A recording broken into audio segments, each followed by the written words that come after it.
Exercise number 22. I happened yesterday to hear on the radio the question, if you could be some other person, who would you want to be? And the answer was myself. At this, the first man asked again, why? What is so wonderful about being you? And this time the answer was, there is nothing so wonderful about it, but it is very comfortable. All this was not, of course, meant to be taken seriously, but I could not help thinking that really it is comfortable to be just ourselves, even though it is not particularly wonderful. The question, who would you like to be, is not a new one, and I am sure all of us have played at time with the idea of being some other person. If we are girls or women, we think at first perhaps that it would be lovely to be a very, very beautiful person. Then we think that perhaps it would be still better to have masses and masses of money so that we could buy whatever we desired at the moment we desired it. We might perhaps think that it would be wonderful to be able to marry the most good looking man in the world. If it is a man thinking along these lines, he will probably want to be a person well known in science or in the political field. He will want to be a person well in the public eye. He too might find the idea of having masses and masses of money rather pleasing, but it is not very likely that he will wish to be outstanding good looking.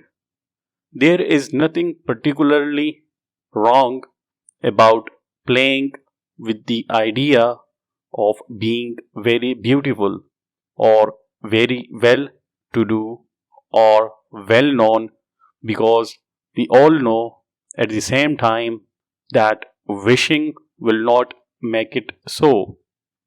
There are indeed some other words that we still hear from time to time on the radio. They are, whatever will be, will. The future is not ours to see. What will be, will be. The future certainly is not ours to see. But there is one thing about the future that is certain, and that is that we shall continue to be ourselves and shall not get out of bed one morning to find that we are some other person. And this is just as well, because we can be sure that however many troubles and difficulties we may have in our lives, it is still much more comfortable to be ourselves than to be another person. It would be very strange indeed to get up one day and find everything changed, to see everything with different eyes, to feel everything with different hands, to think with a different mind, and to have a different store of thoughts and memories. The most serious of the changes would probably be to find ourselves thinking with a different mind. If we have always believed in telling the truth and in being kind to others, we could find little pleasure in the mind of a person who believed in reaching his or her own end regardless of truth or kindness. If we have always looked at the world with eyes that have found nature beautiful and wonderful, it would be hard to find ourselves without a moment in which to interest ourselves in the daily movement and change round about us. Even less pleasing is the idea of the loss of our own memories.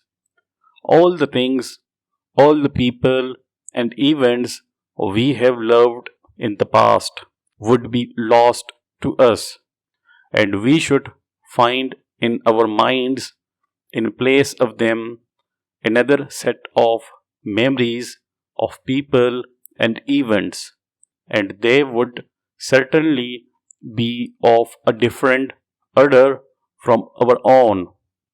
Of course, you will say that these things would not really matter because if we become another person, we should think and act as that person and we should like it. Having no memory at all of our old selves. That, no doubt, is true, but the important point is that in wanting to be that other person, we should have to take all the other changes as well. We could not just have the good looks or the money or the good opinion of the world. It would be all or nothing, and our personality would be lost to us. In its place would be another and quite different personality. It seems a great comfort, therefore, to know that we shall never have the opportunity to make such a change. We shall go on just being ourselves. Full stop.